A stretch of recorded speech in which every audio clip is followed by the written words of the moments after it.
Hello and welcome to another book review by John the Son of Thunder. Today I want to review True Devotion to Mary by St. Louis de Montfort. This one is from Tan Books, and I'll get to that in a second because it's published many other places. You can find it widely available elsewhere, but I'll tell you what's special about the Tan Books version a little bit later. As for the book itself, I found it a little difficult to follow.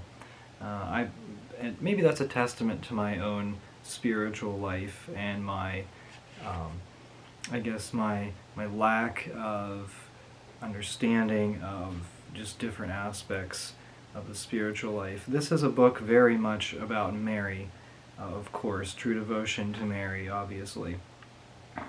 But St. Louis de Montfort is one of the leading experts in the theology of Mary.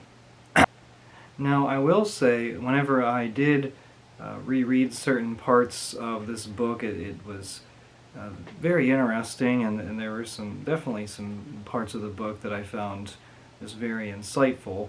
And so, at some point, I do think I'll read it again.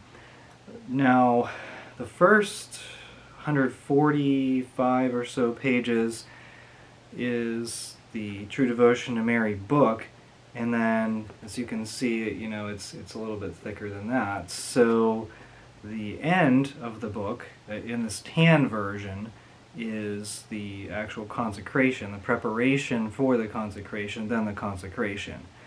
So I'm going to talk a little bit about that as well. So I did the consecration for Lent. So it is a really intense consecration. It can be done. It definitely can be done because I did it, and a lot of people have done it. But what you need to know about it is that it takes, so you're supposed to start out with a certain number of days.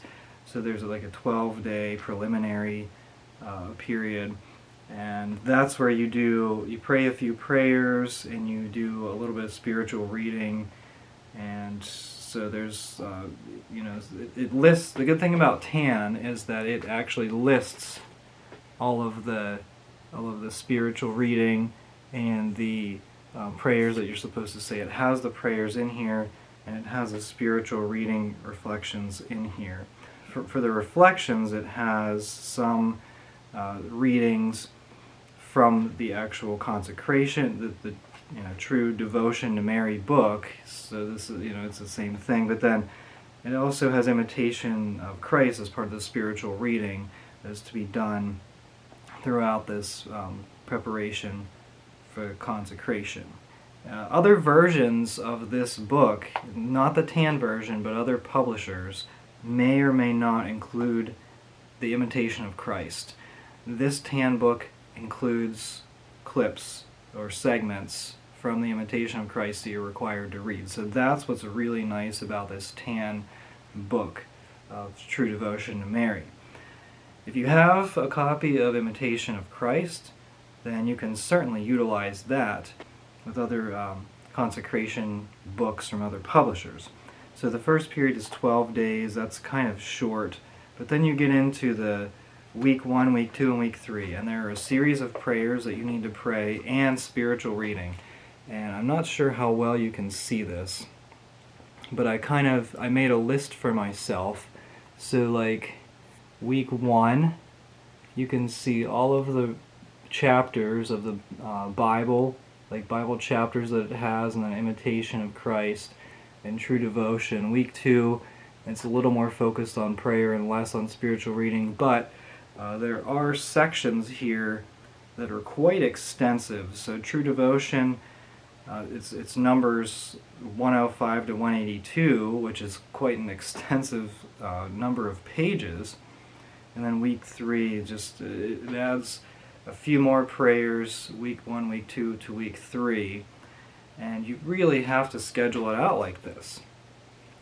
So that's what I did. I scheduled it out, and you have to make prayer a deliberate part of this preparation for the consecration.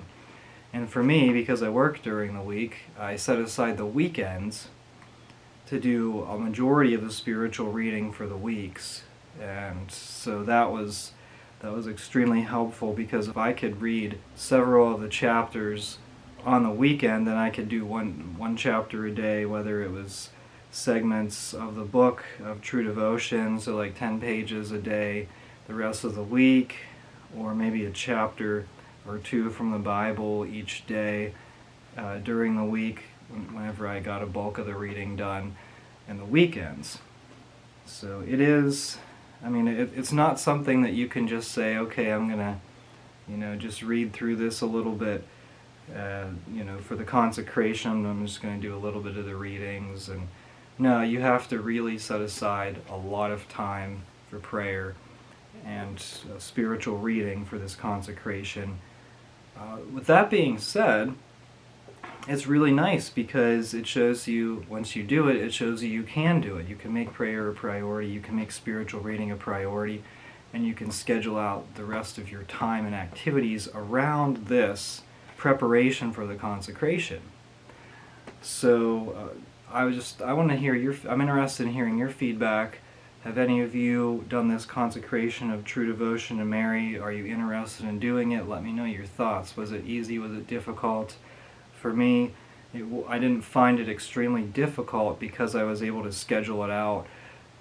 I was able to list out exactly everything that I needed to do, needed to read in these week 1, week 2, and week 3.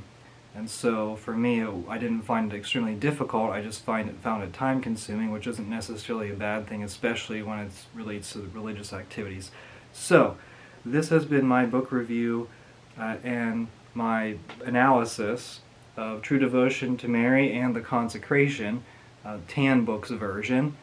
So I hope you enjoyed this video. Thank you so much for watching, and until next time, we are the laity, and we will not be silent.